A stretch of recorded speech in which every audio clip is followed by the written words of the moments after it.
Buenas tardes, son las 3:31 en este gobierno, el gobierno de la tarde, y le toca a la linda, hermosa, preciosa Miss Universo, Susana Gotró de Win en su comentario. Una vieja tan fea, pero nada, es bueno que le digan mentirita a uno. Señores, murió una joven embarazada con 15 años. Es una tragedia. Nuestro país es complejo. Algunos hechos nos sensibilizan más que otros, eso lo sabemos y lo podemos entender sin ánimo de quitarle peso a otros sucesos que tienen a la sociedad en vilo. Yo creo que hay mucho de efecto espejo en el tema. Hay una sociedad que tiene mayor posibilidad de expresarse, que todavía mantiene cierta distancia de la delincuencia y de la criminalidad, distancia que cada día se acorta menos porque los hechos delincuenciales no están tocando a la puerta y ya no hay un lugar donde usted se pueda sentir totalmente seguro.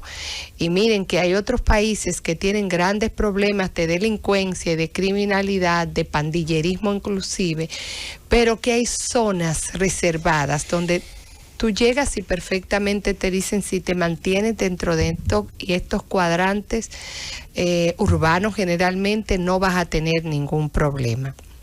Y también rurales. Ya nosotros tenemos delincuencia en toda la geografía nacional y a veces en los sectores más pudientes, los centros económicos y financieros, se está tan inseguro como en los barrios más calientes y más populosos de la capital también de las provincias con cierto nivel de urbanización.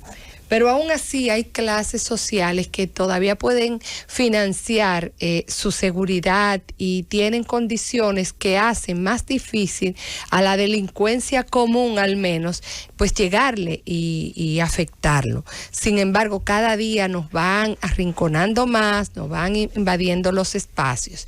Pero de todas maneras hay una sociedad medianamente que puede, en la medida de lo posible, protegerse, aunque sea financiando su seguridad. Por eso, cuando el crimen, la delincuencia llega, estos actos ilícitos tocan a estas clases sociales, pues se produce una gran sensibilización y una gran indignación y la sociedad se levanta. Sin embargo, hay otras clases sociales que están sometidas a una violencia sistémica, estructural y sostenida. Todos los días mueren mujeres, mueren niñas, mueren adolescentes, mueren personas comunes y corrientes de manos de actos de violencia y de actos a veces donde se conjuga la violencia y la delincuencia. Esta joven, María Ninosca Polanco, que murió de un balazo en la cabeza, tenía 4 meses de embarazo y tenía 15 años de edad. Estaba en estado de gestación de otro adolescente. 4 meses de gestación, normalizado, o sea, su madre, señores, tenía 34 años de edad. Y ya tenía hijas más grandes que María Ninosca Polanco. Inclusive se reseña la hermanita de ella de 16 años, que al igual que la ocisa María Ninosca Polanco, había abandonado la escuela en la pandemia. Tenía 1 año sin escolaridad. Una madre de 34 años, un padre que tan ausente está que ni siquiera en el imaginario de los que buscan la noticia se menciona. Y entonces a veces se molestan cuando se dice que aquí hay una paternidad irresponsable en gran medida, sobre todo en las clases más desposeídas. O sea, el padre no existe, ni siquiera se cuestionan dónde está el padre. Se hace la referencia a la madre, se busca a la madre y se señala a la madre, pero el padre sencillamente no está en el esquema de resguardo y protección de los niños. Esa joven, un balazo en la cabeza, dice su madre que ella había salido al colmado, se desvió a una casa porque como estaba en gestación le daba mucha hambre. O sea, eso te sugiere a ti que tampoco sus necesidades alimenticias la tenía cubierta y sabía que en esa casa había una comilona y entró a la casa. Ese señor, el que le dio el tiro, la había amenazado. Mire cuántas cosas donde te señala el sistema. Una joven de 15 años con 4 meses de embarazo y no estaba ubicada, ni identificada, ni dada seguimiento ni protección por el Estado. Había abandonado la escuela hace 1 año. Tampoco el sistema fue capaz de tratar de investigar y de saber. Estoy seguro que ni siquiera sabe que dentro de los jóvenes que abandonaron la escuela estaba esa joven de 15 años que por demás está embarazada de 5 meses o está embarazada de 5 meses de gestación. ¿De quién? De otro adolescente que posiblemente también había abandonado la escuela, si es que estuvo en la escuela. Después resulta que la persona que le dio el tiro ya la había amenazado. Desconocemos porque los partes noticiosos no lo dicen si la joven había puesto una querella, pero parece que no, porque una parte ni siquiera sabía que ese señor la había amenazado y sí lo sabía su hermana y otras cosas más. Desconfianza en el sistema. La joven ni por ella misma ni a través de sus padres, que deben darle cuidado y protección, fueron a poner la querella de ese señor que lo amenaza. Mire, todo esto es sistémico para que ustedes vean que eso no se va a resolver con una sola medida, que es un problema que hay que ir profundamente a corregir las situaciones que lo producen. Luego, este señor estaba embarazada de Ezequiel Medrano Colón, un joven de 18 años, que tiene 18 años ahora. El que la mató se llama Eli Anthony Ortega de la Rosa, alias Oreja. Tenía más de 6 fichas y procesos penales abiertos. Estaba prófugo de la justicia porque había estado involucrado en incidentes de droga, en golpes y heridas y posiblemente la desaparición de más de una persona. ¿A dónde? En Cambita, cercano a Nizao. Ahí mismo, cerca, en la misma provincia de San Cristóbal, y no había sido ubicado por las autoridades del orden para llevarlos a los procesos penales que estaban abiertos en su contra.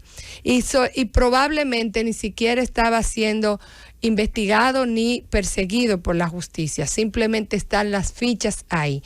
Este señor tenía en zozobra la localidad donde estaba, la comunidad donde él se apareció como un aparecido huyendo y que todo el mundo sabía que estaba huyendo. Y que desde que él llegó, los pleitos por incidentes de violencia y problemas de droga entre comunitarios eran innumerables. Él llegó a poner en zozobra a la comunidad. Tampoco estaba operando el sistema para identificarlo, no solo por el pasado que estaba y registrado en las fichas de la Policía Nacional, en las autoridades del orden y probablemente también de la Fiscalía correspondiente, el Ministerio Público, sino que los hechos delictuales que estaba haciendo en estos momentos actualmente tampoco habían llamado la atención de las autoridades. Esta señorita murió por el sistema. Y lo peor del caso es que ni siquiera es recordada ni está produciendo el nivel de indignación que la sociedad debiera de sentir. ¿Cómo es posible que una joven con 15 años tenga 4 meses de embarazo de una madre de 34 años que tiene hijos mayores también? O sea, que la tuvo... Si tiene una de 17 años y tiene 34 años, la tuvo casi a los 13 años, señores, y pasó por el sistema y la sociedad no se dio cuenta y el Estado no hizo nada por tratar de mejorarle la suerte a esa señora cuando parió por lo menos 2 hijos que dice la noticia, y hoy con 34 años. Y la mayor ya probablemente tiene un hijo. Y así viene la cadena de pobreza, de exclusión, de dolor, de todo. Es una pena que aparte de que mueren con tantas culpabilidades para el sistema que le ha fallado, en tanta desprotección, también se queden en el anonimato, porque la sociedad es indiferente a lo que le pasa a ese tipo de ciudadanos, a este tipo de niñas que son pobres y que son invisibles para la gran sociedad que se expresa a través de diversos mecanismos. Esta muerte también debe dolernos, también debe llamarnos a la reflexión y a la presión a las autoridades para que de una vez y por todas, al menos el embarazo en adolescente tenga políticas públicas claras, programas y ejecutorias claras, a ver si nosotros tratamos de parar esa desgracia, porque ese niño que también murió con ese balazo en la cabeza de esa niña, probablemente traía consigo el mismo signo de pobreza, exclusión y violencia en el que había sido gestado.